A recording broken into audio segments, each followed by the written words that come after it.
Kwa yule ambaye hii ni sehemu ya pili. Sehemu ya kwanza tumeshajifunza, sasa ninatoa recap ya ile sehemu ya kwanza.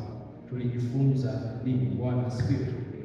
Tulijifunza siku ya kwanza kwamba kusudi kuu au lengo kuu la Yesu na kulianzisha kanisa ilikuwa ni kwa kusudi la kuwa na mguso kwenye jamii.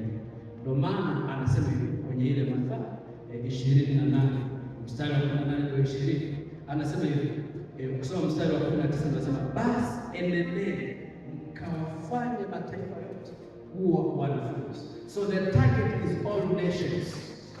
The agenda of the kingdom, the agenda of the church is not based with a certain group of people, ila ni kwa jamii yote.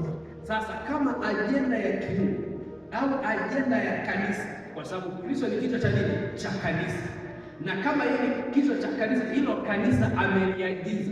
Kanisa tukasema liko katika engo mbili. Kuna kanisa kama mtu, Biblia inasema pia kwamba milele ni hekalu la Roho Mtakatifu, na kuna masema pia kwamba milele ni hekalu la Mungu. Nisoma kwenye Wakorintho wa kwanza sura ya 6 na Wakorintho wa pili sura ya 6 na maana yanazungumza hapo. Bwana Yesu asifiwe watu wa Mungu. Sasa tukaangalia kama kanisa kama mtu, lakini kanisa kama kusanyiko la waamini. Hawa wote kwa umoja wao wakiwa kama waamini na akiwa mtu mmoja mmoja, bado wanao agizo la Mungu la kwenda kuwa na mguso kwenye jamii. Bwana asifiwe. Kwa tukaangalia jinsi tutakavyolisaidia kanisa liwe na mguso kwenye jamii, liwe na impact kwenye jamii au kwenye taifa. Tukaona jambo la kwanza ni pale kanisa litakapokuwa limepitia the level or the dimension of transformation.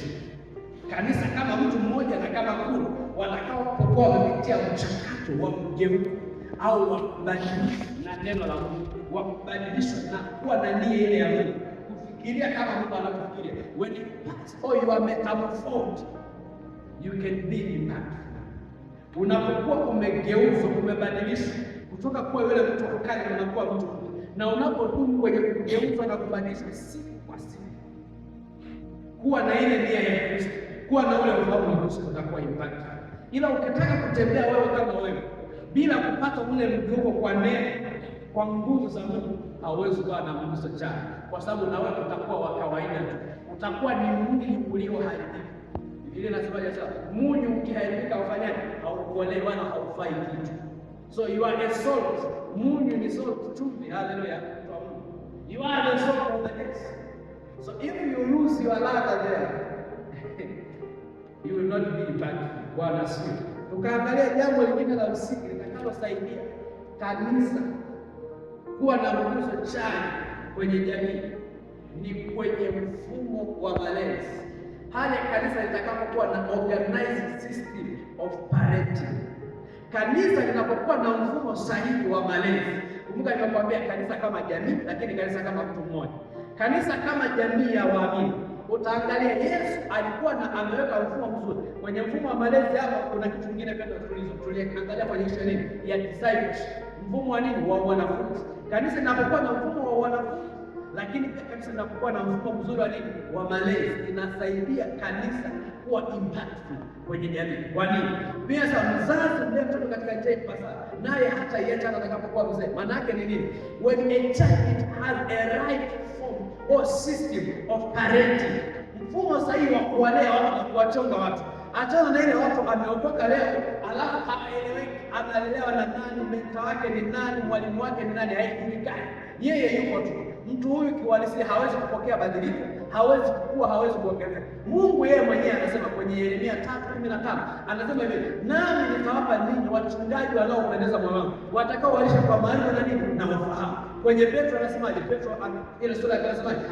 Petro anasemaje? Anasema hivi, kama watoto wafanyaje? Kama watoto wachanga yatamanini maziwa ya Yesu Kristo, ili kwa hiyo mpate kukua. How can you grow if you are a child and you are not in any system or form of parenting or guidance? Haiwezekani. Kwa tutakuwa na watu wengi ambao wanaonekana kama ni wameokoka, alafu mwisho wa siku wanakuwa tu ni wa kawaida, hawana mguso wote chanya kwenye jamii. Kwa mfumo sahihi wa malezi, kumbuka mlezi anapokulea katika njia inayokupasa, maana atakulea katika ile namna ambayo Mungu amekusudia na anahitaji. na when he is guiding, operating in that way, mtu yeyote ambaye anaishi kusudi lake ndio mtu ambaye anakuwa na mguso, na kanisa linalo kusudi. Kwa ili kanisa likae kwenye kusudi lake, lazima pia likae kwenye mfumo huu wa malezi. Au ikigani? Ndio maana Yesu, angalia alivyokuta kanisa limeacha kazi ya msingi, limeanza kufanya biashara, hasa wivu wa nyumba ya baba yangu Padila, akakuta yaani mahali pa ibada, aweza nyumbani ndio nyumba ya sala, sio nyumba ya wanyang'anyi. The place of worship wao wamegeuza ni mahali pa biashara. Au together people of God. Sasa you yourself, unajua watu mnasaga wale majamaa zao walikuwa wanafikiria nini? Wewe pia ni hekalu la Mungu. You are the temple. Tunakubaliana hivi? Wewe ni hekalu la nani? Wewe ni hekalu la Mungu. Je, wewe ndani yako kama hekalu la Mungu ni biashara gani na activity gani zinazofanyika? Je, wewe ni mahali pa ibada au ni mahali pa entertainment au ni mahali pa vitu visivyo vya Mungu vinavyofanyika? So you must cross check, you must see deep. Usiwe tu nafikiria kwamba watu walikuwa wanafikiria. Hata wewe kuna vitu tukiviangalia vinavyofanyika kwako, Mungu yeye mwenyewe anaweza kukasirika kwa sababu asemaje? Watu hawaamini jambo. Mungu anasema hivi, miili yenu sio mali yenu tena wenyewe, kwa sababu mmenunuliwa kwa damu ya thamani. So your body is no longer yours, but it is of Christ, it is of God. So it must give God glory. Ndio maana anasema kila siku tunachukua kufa ili uzima wa kusogezwa ndani yetu. Maana yake nini? Ili Mungu atukuzwe, ili tuwe impactful. Au tunaelewa God? Kwa tukaangalia vitu vile, mfumo wa malezi na mfumo wa nini? Wa wanafunzi, the system of discipleship. Unaangalia Yesu alinua wanafunzi 12. Hata na wewe ambaye alikuwa msaidizi na yeye alikuwa ni pattern, yani unajua afanye hiyo kazi. Sawa, akaja akawekwa replacement, Paulo yuko pale. Angalia watu 12 ambao Yesu amewashape. Watu 12. I am trying to show you the power of discipleship. Nguvu ya mfumo wa wanafunzi. Watu hao 12 ndio sababu ya hata wewe sasa hivi keti unaogopa. Wale watu 12 wangekaa na kuhubiri Injili, wewe usingeogopa. Ingebidi Mungu aanze kutafuta mipango ya kambo, sasa mipango mingine. Tuko pamoja kwa Mungu. So I'm trying to show you, tatizo watu they take discipleship lightly. Angalia kina Paulo kina Petro wanaanza kuhubiri Injili. Wanaanza kuhubiri Injili. Watu kuna mahali Paulo anahubiri Injili. Anavyohubiri anatolea mfano. Anasema yule mtu ambaye alikuwa ni mwizi. Maana yake Paulo alikuwa hadi na nguvu ya kumconvert mtu ambaye alikuwa ni mwizi akaja kanisani. Anasema huyu mtu ambaye alikuwa ni mwizi anaiba vitu, anafanya na yeye aanze kuwapa watu vitu. Maana yake ni nini? Unataka kutuambiaje? Tayari a man who was a thief, he is converted. After being converted, anakaa kwenye mfumo wa wanafunzi. Nini kinachotokea? Tayari tumeshaisaidia jamii. Kwa sababu mtu ambaye alikuwa anaiba sasa hivi sasa ndiye ameokoka. Na yeye anapaswa watu nini? Vitu. Do you see this? Unaona hili jambo? Kwa vitu vikiwa kwa namna tayari kwa kusaidia jamii. Wakisema hivi, kuna vijana ambao ni mateja wako soba. Vibaka wanakaba watu, unapita tu anakupiga ngeta, anataka simu, anataka hela. Anapokuwa kijana huyo anapokutana na Injili ambayo ni uwezo wa Mungu, unamgeuza, anaokolewa na Roho. Na kwambiaje, mtu ambaye ni mlevi, ni yuko soba, yaani anafanya vitu vyote viovu. Anapookolewa na Mungu, anapokea mgeuko, roho yake na wokovu. Lakini ufahamu wake bado unabidi ubadilishwe. Ndio hapo tunakuja kwenye the system of parenting and discipleship. It makes the church to be so impactful. Inalifanya kanisa liwe na mguso na liwe na matokeo. Bwana asifiwe. Kazi mojawapo kubwa ya kanisa ni kuwajengea watu tabia. Bwana asifiwe. Yani among of the greatest assignment of the church is kuwajengea watu nini? Tabia. Ndio maana hapo tunasema hivi. Tunda la Roho ni nini? Upendo. Zile ni characters pia zinajaribu kutamka pale mbele. Upole, sisi nini, anavieleza vile ni matokeo ya mtu ambaye ameokoka, anapita kwenye mfumo wa wanafunzi na wa malezi, Anapokuwa kwenye wokovu sasa, anaanza kujidhihirisha tabia za Mungu. Anapoanza kujidhihirisha tabia za Mungu au za Kristo, tayari ndio hapo kuja sisi kwenye kuwa nuru. Ndio pale ambapo watu wanaweza wakafanya baadhi ya vitu, lakini wewe unapokabiliana na vitu, unapofanya vitu, it is quite different to the unbelievers. You a believer, kuna namna ambayo unapaswa ukabiliane na mambo iwe kwa tofauti na watu wengine ambao hawajaamini. Bwana asifiwe. I was just showing you the link up kwa dakika hizi chache. Natamani tujifunze mambo ambayo leo tunapaswa kujifunza. Haleluya. Sasa leo nataka tuangalie kwenye hii engo ya msingi sana kwamba ni kwa namna gani kanisa linakuwa impactful kwenye jamii. Jambo litakalolifanya kanisa liwe so impactful kwenye jamii, the important thing ni pale ambapo kanisa litajiona na litakuwa linaona kwa jicho la Mungu. When the church it sees itself in the eye of God, in the vision of God. And yani kanisa linapojiona lenyewe kwenye jicho la Mungu na linapoona kwa jicho la nani? La Mungu. Hivyo ni vitu viwili vya kuvizingatia. Kanisa lenyewe linapaswa lijione kwa jicho la nani? La Mungu. Lakini jambo la pili, lenyewe pia linapaswa lione kwa jicho la nani? La Mungu. Kwa sababu masuluhisho ya kiungu, masuluhisho ya nini? Ya kiungu ndio yaliyo makamilifu. The solutions of God are the ultimate and perfect ones. Kwenye jamii tulizo nazo zina matatizo mengi. Ndio hivyo Bwana Pastor. In our communities we have many problems. But we need to provide the ultimate solution. Kwa mfano, ngoja niwaeleze tatizo moja hapo. Tatizo moja hapo lililopo kwenye jamii labda ni la watu wengi watasema hivi, ukiingia mtandaoni utakutana na picha za uchi. Ukienda Carnival Mafiati utakutana na wadada wanajiuza. Yaani kwa hayo ni matatizo. Ni tatizo kwa boke. Kuna biashara za ngono, kuna hivyo vitu vyote. Na kuna watu wanauza mabinti. Yaani sasa kuna watu ambao wao ni mawakala, wanawauza. Yaani hiyo ni biashara zile. That is a problem. Namna gani tunasuluhisha hili jambo? Fedha mimi nakuhakikishia haziwezi kusuluhisha hili jambo. Ndio maana fedha zipo hazijasuluhisha hilo jambo, ila zaidi fedha zimeongeza jambo. Tatizo fedha ni kuleta jawabu la mambo yote, sio fedha ni jawabu, kuleta jawabu la mambo yote. Sasa angalia, fedha ipo haipo. Kwa maana tukizungumzia tu serikali ina fedha haina fedha? Ina fedha. Je, imechukua jitihada gani za kuwasaidia watu? Utagundua haijawasaidia watu. Kwa nini? Kwanza hiyo serikali haijioni kwa jicho la kiungu. Yenyewe serikali inatazama kana kwa umwili. Kwa ina look after personal gains, after personal profits. Ndio maana utaangalia ukisoma Biblia, wafalme wote waliosimama kuongoza, kama wale wafalme waliokuwa watoto sijui kina Yosia sijui kina nani waliokuwa watoto wale walikuwa na miaka siku nyingine 9 siku nyingine miaka 10 ngapi, walipokuwa wakiongoza kings hiyo miaka na aliongoza vizuri. Haleluya. Utaangalia hao waliposimama kuongoza walikuwa wanaangalia kwa jicho la Mungu.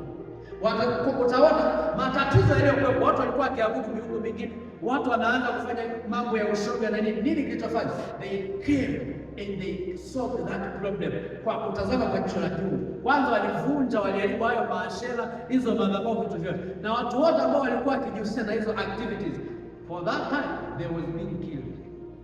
But in the New Testament wanapokea uwezo wa Mungu unaoleta wokovu kwa kila mtu aamini. Kwa suluhisho kamilifu kwa mdada anayejiuza. Kwa mfano, tunaweza tukaenda tukamchukua tukasema hivi, sisi tunakuchukua, tutakupa mtaji milioni 50, tutakupa na nyumba na gari ya kutembelea na biashara hayafungua. Nachokuhakikishia huyu mtu anachoweza kufanya zaidi sana, aidha anaweza kaspend ile fedha, au yeye anaweza kawa umempa sasa namna ya yeye kutengeneza channel ya kuwauza mabinti wengine ili apate fedha zaidi. Kwa nini? You have just provided a sponsorship to a demonic entity. Inapaswa huyu mtu awe delivered yaani the ultimate solution ya Mungu anavyomtazama mtu ambaye yuko kwenye dhambi. Ndio anasema njooni kwangu ninyi wote wenye kulemewa na mizigo. Yule mtu amelemewa na mizigo. Kwa suluhisho la kwanza, mtu wa Mungu, unapomtazama mtu mwenye dhambi. Ndio maana tunasema kanisa linapaswa lijione lenyewe kwa jicho la Mungu na lione watu kwa jicho la Mungu. Haleluya. Kwa kama linaona watu kwa jicho la Mungu, utakapomwona mtu ambaye ni kahaba, utakapomwona mtu ambaye ni shoga, utakapomwona mtu ambaye ni homosexual, utamtazama kwa jicho la kiungu kwamba mtu huyu yupo kwenye udanganyifu, amepotoshwa fikra zake. Nini kinatakiwa? Ngoja nimwangazie nuru na nimpe injili ambayo itamgeuza. Kama Paulo aliyekuwa akiliuzi kanisa la Bwana, akiwa na kuharibu watu, Mungu aliweza kumgeuza akawa the greatest apostle. What does it limit God to transform a prostitute, to transform a homosexual person, to save that man?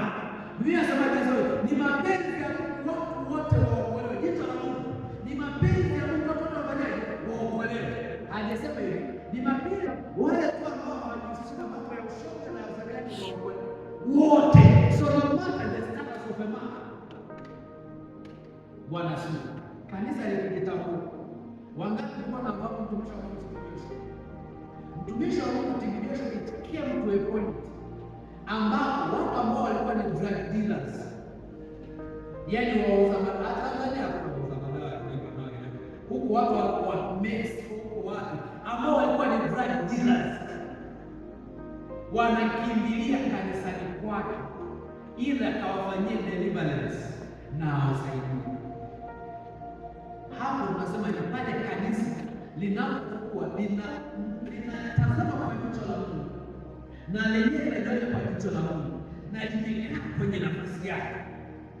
So even the people outside, they can look upon this place that it is a place of comfort, it is a place of safety, it is a place of me to be helped. Bwana Yesu asifiwe.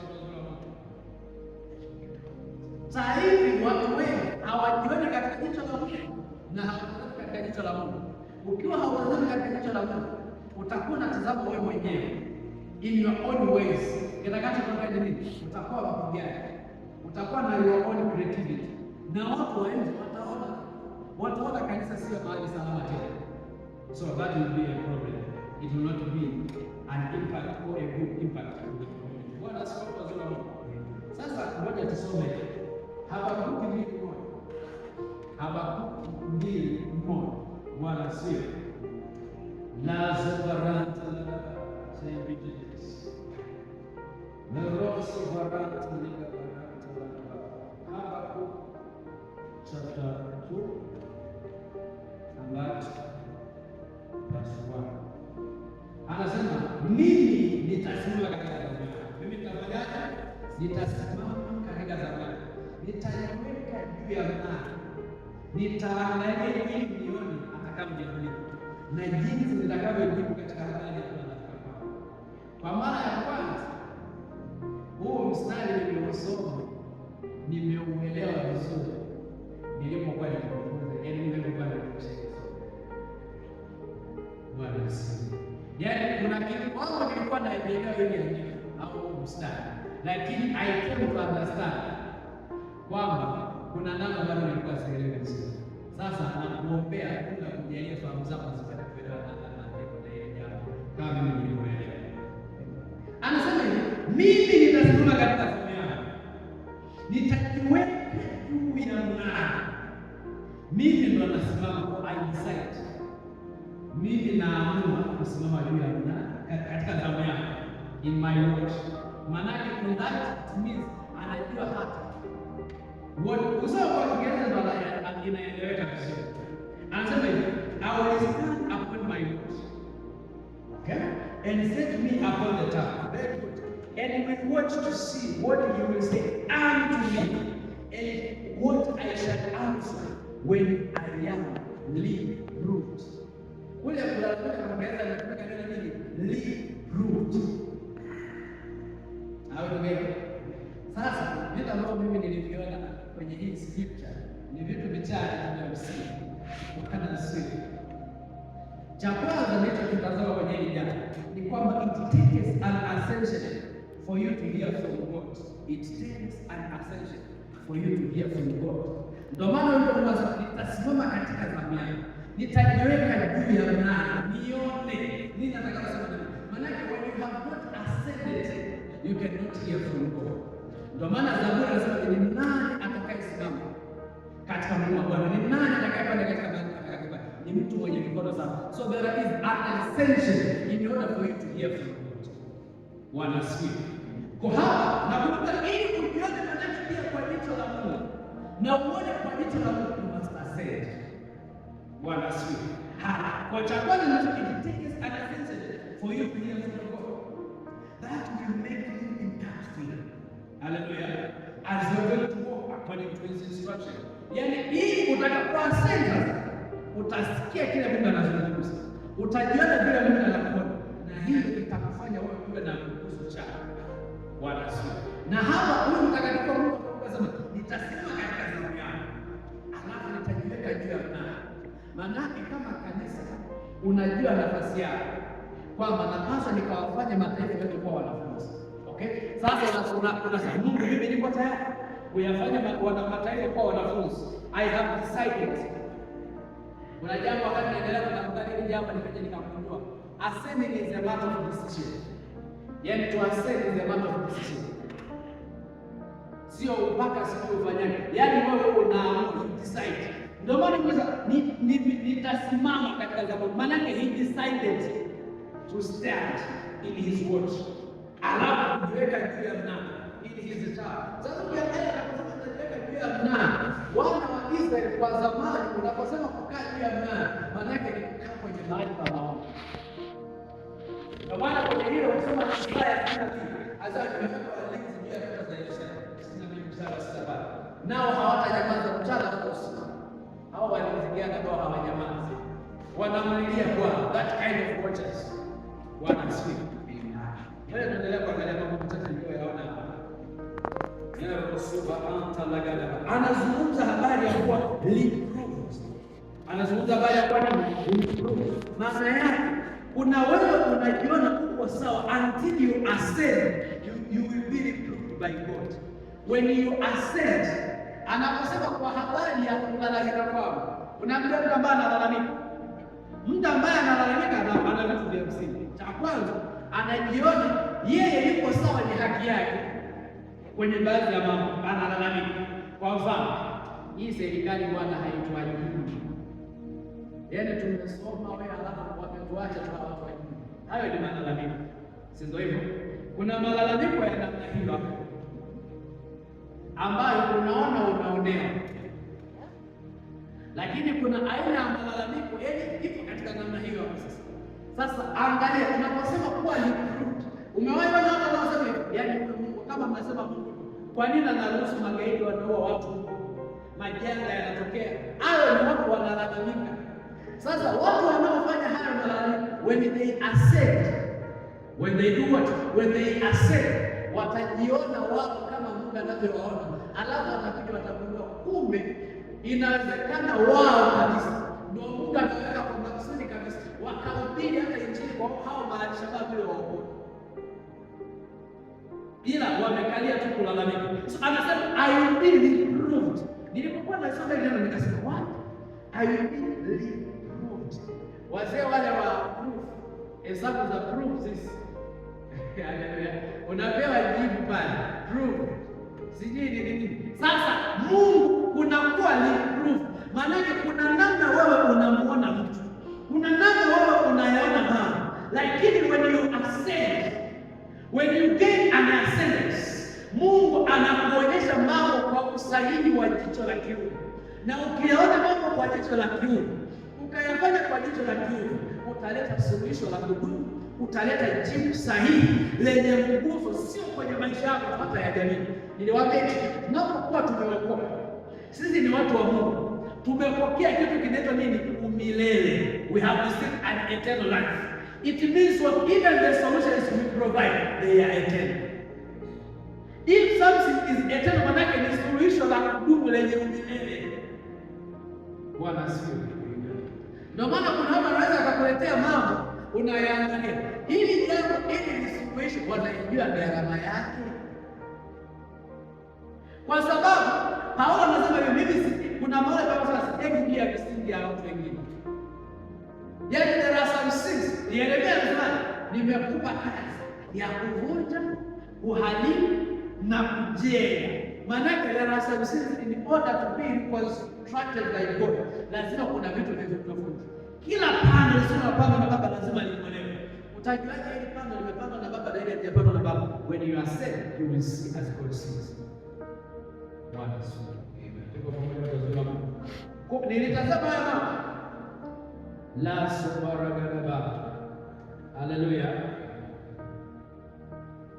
Mfano, tuangalie mfano wa mtu mmoja. Na ascending is not something, unajua tukizungumzia ascension, kuna mtu anawaza when you say you are ascending, anawaza ni kama hivi yani sijui kimetokea nini, anajiona kama unapaa hivi, yani una mabawa hivi. Yani ndio una ascend. Acha ujinga. Tuko pamoja. That is not ascension. Au together, pastor, ascend sio kuvaa na mabawa. Ascending is when you are taken to the mind of God. Is when you are taken to the understanding of God and to the visions of God. One is so ascension is a matter of you walking in the mind, understanding, knowledges and visions of God. One is that is ascension. Jambo ulikuwa unalitazama katika namna fulani, ghafla unajua tunapozungumzia ascension inahusisha pia kukaa mahali pa juu panapofanya uvione vitu vipi chini. Kwa mfano mimi hapa nilipo nimekaa, lakini nikisimama juu ya hichi kiti, unajua kuna vision ninayokuwa nayo nikiwa pale. Kuna namna naanza kuwaona, kuna namna naanza kuviona vitu vilivyo chini yangu. Sasa ascension inachokufanya ni kama inakufanya mtu ukae juu ya mlima. Ndio maana wanasema ni nani atakayesimama katika mlima wa Bwana? Who will stand in the mountain of God? Ni nani atakayesimama katika patakatifu pake? Umeona, ameweka pia credential, kigezo. Ascension sio kwa ajili ya watu maalum, sio kwa ajili ya manabii, ila ni nani atakayesimama. Ameweka kigezo, ni mtu mwenye mikono safi, mtu mwenye moyo mweupe. Unataka kuascend? Kuwa mtu mwenye moyo safi, kuwa mtu mwenye moyo mweupe. Be positioned. Kaa kwenye eneo la maombi, kaa kwenye eneo la neno. Ili ascend. Bwana asifiwe. Amen. Kutoka pamoja watu wazuri wa Mungu. Kwa hiyo ninataka tutazame mfano mmoja kwenye eneo la ascending na kwenye eneo la kujiona kwenye jicho la Mungu. Bwana asifiwe. Ukisoma kwenye Gideoni sura ile ya 6 kuanzia mstari wa 11. Bwana asifiwe. Gideoni tunamfahamu kabisa kwenye Waamuzi. Haleluya. Nimesema Judges au nimesema kitabu gani? Okay. Haleluya. Judges chapter 6 verse 11. My God, hiyo itakuwa ni sura ya kwanza. Bwana asifiwe. Haleluya. Gideoni kuna namna alivyokuwa anajiona na namna alivyokuwa anajitazama, lakini kuna namna Mungu alivyokuwa anamtazama na anavyokuwa. Na Gideoni wakati wote alipokuwa akijiona yeye kwa anavyojiona, alikuwa ni mtu mwenye kulalamika na alikuwa ni mtu ambaye haoni kama yeye ana msaada na anaweza kufanya chochote.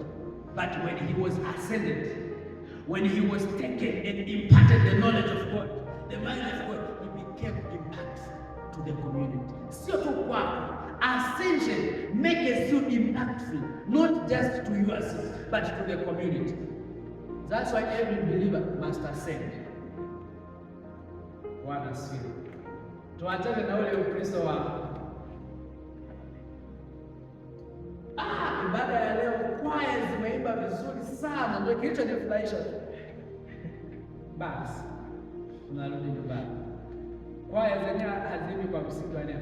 Kwaya huwa wana masimamo. Kuna hawa wanasimama hivi na hawa.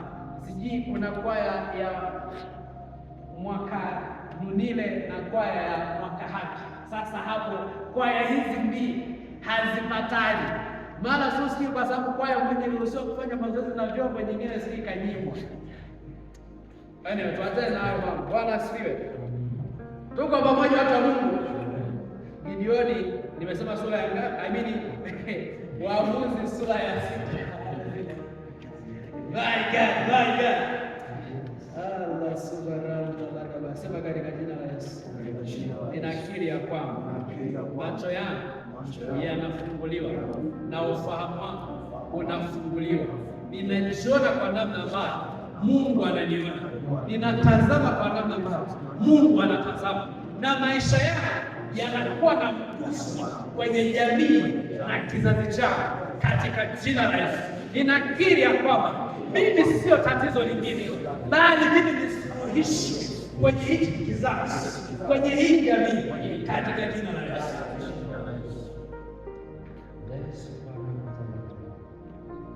Ukiangalia kwenye hii Waamuzi 6:11, Bwana asifiwe. Anasema hivi, malaika wa Bwana akaenda akaketi chini ya mlolo uliokuwa katika kofu uliokuwa mali yake Yoashi Mwabiezeri, na mwanawe Gideoni alikuwa akipepeta ngano ndani ya shinikizo ili kulificha machoni pa Wamidiani. Haleluya. Ilikuwa wisdom, huyu anapepeta ngano ili aifiche. Yaani yeye ndio mkombozi kwa hawa watu, yeye anawaongoza. Yaani ni hatari sana kama ujione kama Mungu anavyokuona. Unakuwa kitu kinyonge. Lack of vision makes you a weak vessel. Kukosa uoni unakufanya kuwa kiumbe dhaifu. Lack of vision makes you to be a weak vessel. Haleluya. Kukosa kuona. Wewe fikiria tu hapo. Fumba macho tu. Tembea hadi barabarani pale utaweza. Tayari wewe ni dhaifu. Sasa tuangalie. Anasema malaika wa Bwana akamwambia. Malaika wa Bwana akamwambia, Bwana yu pamoja nao, shujaa. Ndio Mungu anavyomwona kwamba nani? Shujaa. Lakini huyo mtu yeye anavyojiona sasa, tuendelea kusoma hapa. Anasema hivi, Bwana asifiwe.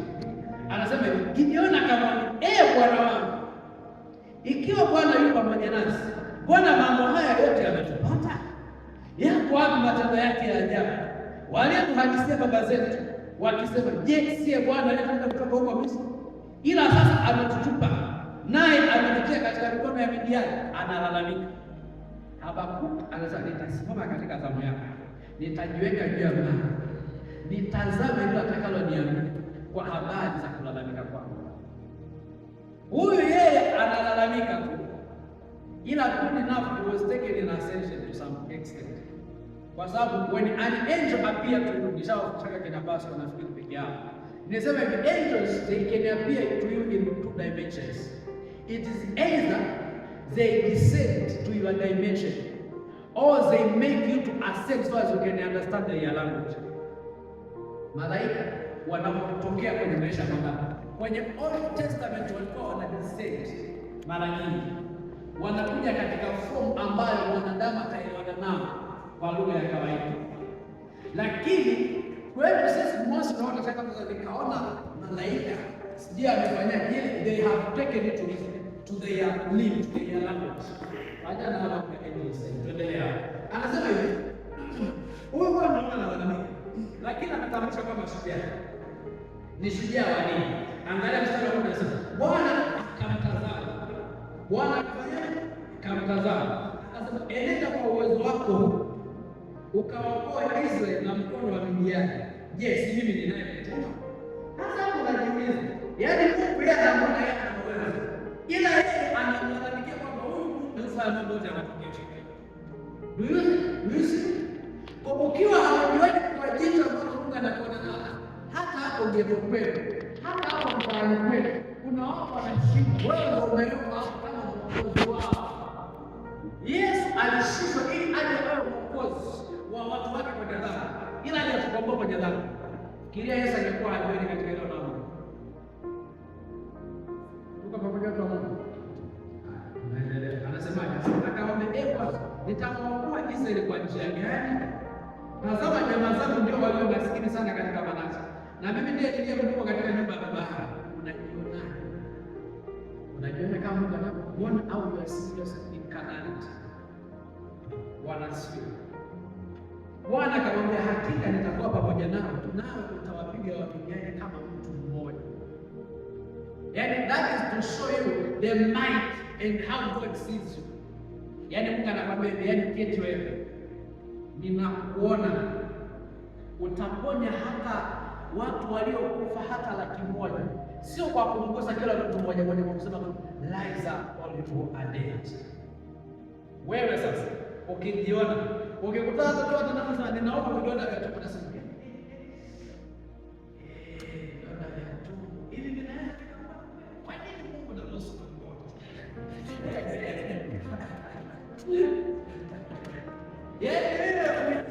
Mungu anakuona ikiendelea. Angalia, Ezekiel anakuwa na Bwana. Je, Bwana miguu hii kama inaweza kuwa hai?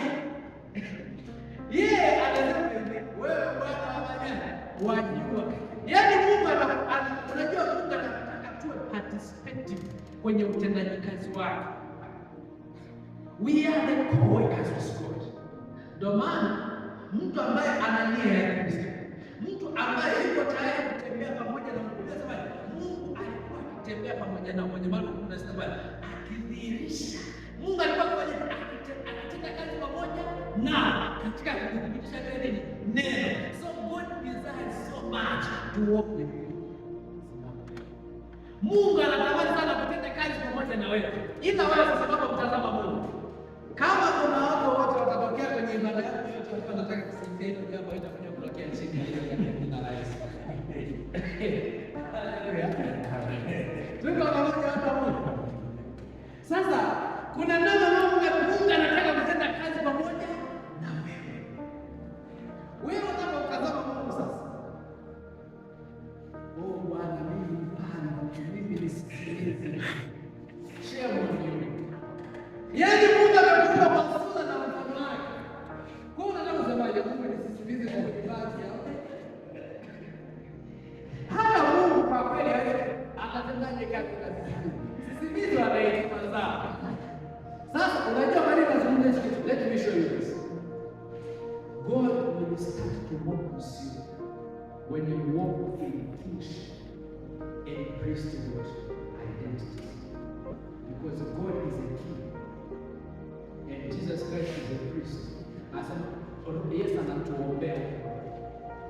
So when you start to see yourself as a king, when you have a kingship mentality and a priesthood mentality, utakuwa ni mtu ambaye unaweza kaenda na Mungu.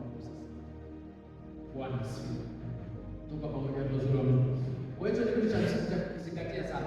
Tujione kama Mungu anavyotuona. Bwana asifiwe. Okay. Nilitaka tumtazame tu mtakatifu wa Mungu, Gideoni kwa sehemu kwamba yeye alikuwa anajiona. Mungu anamwambia mimi nakuona wewe. Utaweza kuwapiga hawa watu wote kama mtu mmoja. Ndio anasema. Yaani wewe unaona ni wewe, ila Mungu anakuonyesha kwamba the might that you have, the power that you have, you can just. Na ukiangalia Gideoni aliwasaidia jamii yake baada ya kwanza kuenda katika jicho la Mungu. Lakini kuna jambo ambalo nataka nikuonyeshe leo. Gideoni hakuishia hapo. Akamwambia Mungu, kama kweli umeniita, kama kweli ni wewe Bwana, nionyeshe ishara. Alikuwa sahihi kabisa. Na nataka nimuonyeshe usahihi wa Gideoni.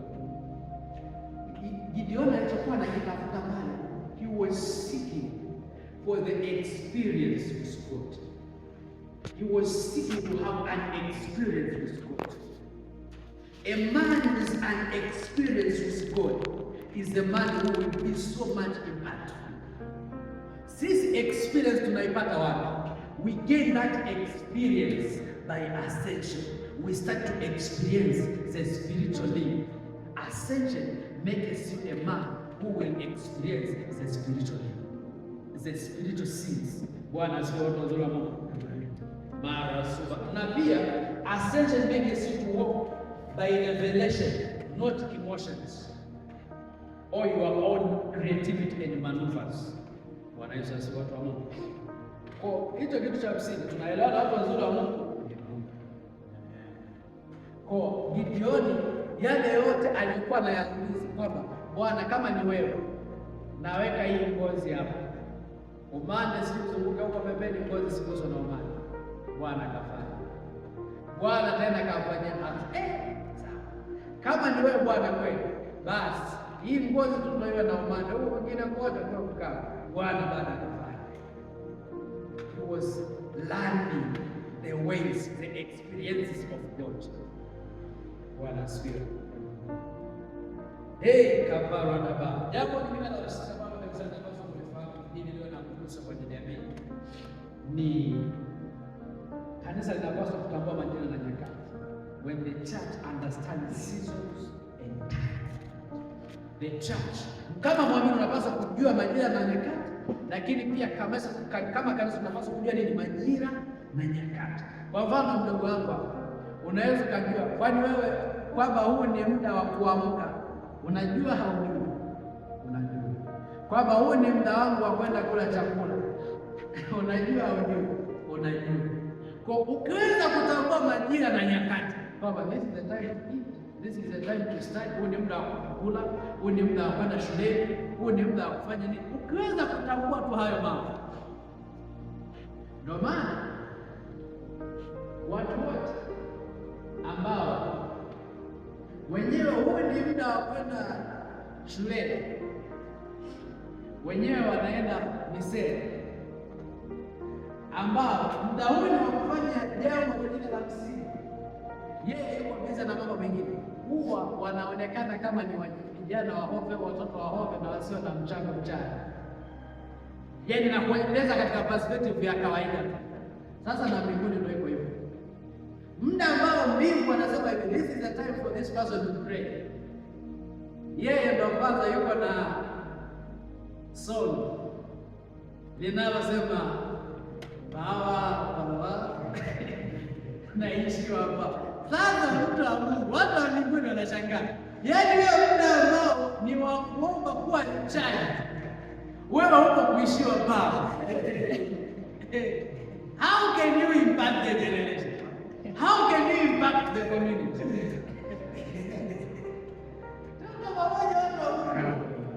Kwa sababu when you are not doing something that is of God, you are occupied with something that is of demonic kingdom.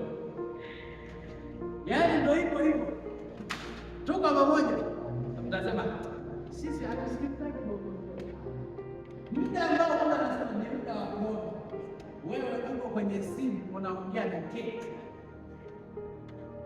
That is a problem also. Yaani unaweza kusema umesema ile unaona ni ya kidunia sana. Sasa wewe bado ni wa kiroho ambaye yaani bado uko rohoni, bado hujapoa. Uko moto bado, lakini unafanya vitu vya kiroho vya kijini. Utambua majira na nyakati. Biblia inasemaje kwenye Mhubiri sura ngapi? Ni sura ya 3 if I'm not mistaken. Mhubiri sura ya ngapi? Ya 3.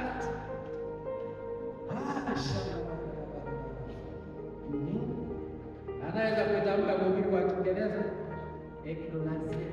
Ecclesiastes. Kuanzia mstari wa ngapi? Wa kwanza. Kwa kila jambo kuna majira yake. Kwa kila jambo kuna nini? Kuna majira yake. Na wakati kwa kila kusudi chini ya mbingu. Haleluya. Wakati wa kuzaliwa na wakati wa kupanda na wakati wa kununua ile pamba. Wakati wa kuwa na wakati wa kupoza, wakati wa kununua na wakati wa kujenga, wakati wa kulia na wakati wa kucheka, wakati wa kuwaza, wakati wa kufanya kitu. Ameeleza hapo mimi kuna wakati mwingi, wakati wa kutafuta, wakati wa kupoteza. Sasa ukishindwa kutambua majira na nyakati, kinachotokea ni hiki hapa. Wakati wa kutafuta na wa kujaza nguvu. Mtu ambaye hajui majira na nyakati ni jambo la kawaida tu. Yeye wakati wa kujaza nguvu na wa kutafuta, yeye atakuwa kutoa nguvu. Yaani yeye habari, yaani hajui. Muda ambao yeye ndo ni muda wa wewe kupokea nguvu, wewe unaenda kutoa nguvu. Nini kitatokea? Nothing will happen. You don't have power. Utakapokuja muda sahihi sasa wa kiungo wewe kutoa nguvu, bado ndo hauna nguvu, hauna chochote. Ndo hapo sasa Paulo anasema injili yako haikuwa katika maneno wala dalili za kushawishi tu watu. Wewe utakuwa ni mtu ambaye unashawishi na hekima za wanadamu za kushawishi watu. Unaanza kuambia ukiokoka. Yaani sina sasa hiyo injili haiko kimeni mwangu kwa sababu ndio unakuwa ni mtu mwenye ushawishi. Ndio maana kuna watu wanaokeshwa kwa ushawishi, na kwa sababu ya ushawishi hawadumu kwenye wokovu, kwa sababu that is not real. Yesu, hakuna mtu anayeweza kusema Yesu ni Bwana isipokuwa katika Roho Mtakatifu. Ukifanya kwa ushawishi wako sio katika Roho Mtakatifu, na huyo mtu hajaokoka. That is something manipulative. Kwa sababu ili mtu aokoke lazima awe stamped na Roho Mtakatifu. Kwenye Waefeso pale anasema tumetiwa muhuri kwa yule Roho wa ahadi. Sasa wewe na manipulation sana. Mtu hawe stamped. Tuko pamoja watu wa Mungu. Kanisa liweza kutambua majira na nini? Na nyakati. Biblia inasemaje kwenye Waefeso? Iweni na nini? Na hekima. Kiukomboa nini? Wakati. Kwa sababu zamani hizi za nini? Za uongo. Do you have wisdom to redeem time? Umeshajifunza the wisdom of redeeming time. Bwana asifiwe. Video ipo YouTube, ingia pale kwenye channel ya Apostle Yusufu Buba, utaiona pale, utakutana na mafundisho yako pale, yanakuwa uploaded every time. Bwana asifiwe. Bwana asifiwe. Amen. Utambue majira na nyinyi watu wa Mungu. What to make it say but is fulfilling your purpose, and to do that you are supposed to know season and time. Kwa sababu imefungwa nini ndani ya wakati. Bwana asifiwe. Haleluya. Jambo la mwisho, haya mawili ya mwisho nayataja tu. Mnaona nafundisha kwa haraka haraka. The emphasis ya leo ilikuwa ni kujiona na kuona kama Mungu anamtazama. Lakini haya mengine mawili nimeona ni yaongeze. Jambo la mwisho kwa nataka tumalizie hiki. Litakalo lifanye kanisa liwe impactful kwa jamii. Ni pale kanisa litakapokuwa la upendo, yani when the church walks in love and in giving. Kanisa litakapotembea kwenye upendo na utoaji. Bwana asifiwe. Kwenye concept ya utoaji, wakati natafakari hili jambo mpaka nionyeshe jambo moja. Kwenye concept ya utoaji, kwenye concept ya nini? Ya utoaji. Kuna hili jambo. Kwa mfano, nikisema kanisa liwe na utoaji. Kids, tunapozungumzia jamii tutazungumzia tu watu waliookoka. Utoe kwa wao wapendwa. Unatakiwa labda unatoe kwa watu walio mtaani. Utakapokutana na mtu ambaye ni mteja, anavuta bangi, anakula unga na anavuta sigara, unafikiri yule mtu atataka nini kutoka kwako au ataomba nini kwako? Ataomba aidha fedha ila kanunue hivyo vitu. Sasa tukisema kutoaji, unafikiri ukimpa utakuwa umetoa au hujatoa? Ukimpa fedha kafanya, si umetoa? Kutoa ni kitendo cha mimi nimechukua kitu nimekupa, si nikutoa huko bwana. Yaani usifikirie, usicomplicate mambo. Umetoa au hujatoa? Umetoa. Sasa tunakuja kwenye hili jambo ambalo mimi nahitaji tulitazame, ambalo linalifanya kanisa liwe impactful kwenye jamii. Kanisa litakuwa impactful kwenye jamii kwenye kupitia eneo la utoaji. Pale ambapo hautatoa kwa sababu watu wanakupangia tu uwape nini, ila you provide a help by faith, not moved canal. Yaani unatoa msaada kwa imani. Biblia inasema kwenye haki watu wataishi kwa imani. So everything which you are doing, you must do it by faith. Yaani kama utampa ni fedha, basi huwa na hakika Mungu labda anakuambia mpe fedha, na fedha hii akiishika au akiitumia haiwezi kumfika, yaani hawezi kutumia kwenye hizo manipulative skills. Na maanisha nini? Biblia inasema mmepewa kule, toeni kule. Kuna vitu ambavyo Mungu amekupa na amewekeza ndani yako. Kitu moja ambacho Mungu anaweza kuwekeza ndani yako ni uwezo. Kwa hiyo ukikutana na yule mtu, kuna watu wanasema hivi, Mungu hakupi unachotaka kwa Swahili, anakupa unachostahili. Mtu yule ambaye ni addicted na wewe unaenda kumpa vitu, unampa anachostahili ambacho ni wokovu na kuwekwa huru kwenye uonevu.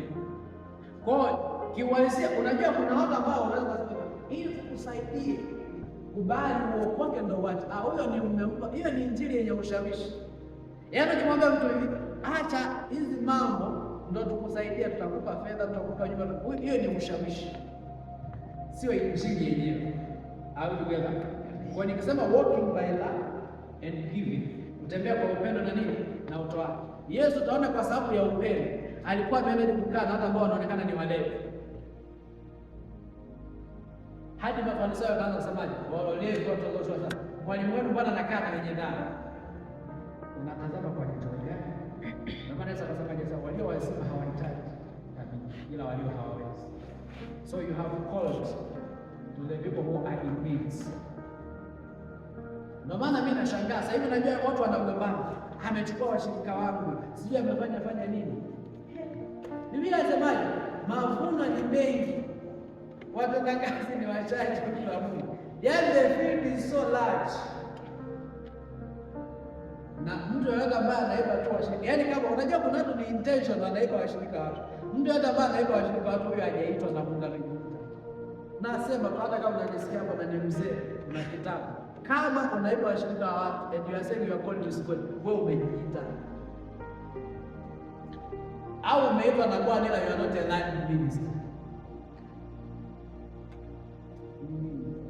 Hiyo ni shule ya utumishi.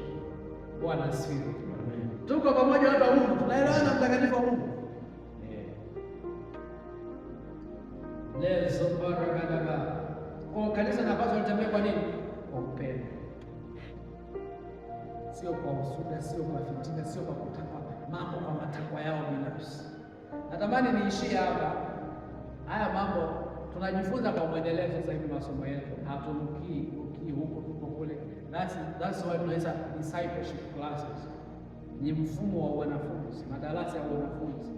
Tunajifunza mambo kwa kina. Ngao unaweza kuwa tunazungumzia ila tunazungumzia mambo mengi kwenye hii aspect. Tukigusia hizi na hizi, lakini tunatamani tunajifunza kwa mwendelezo ili mtu awe anajua.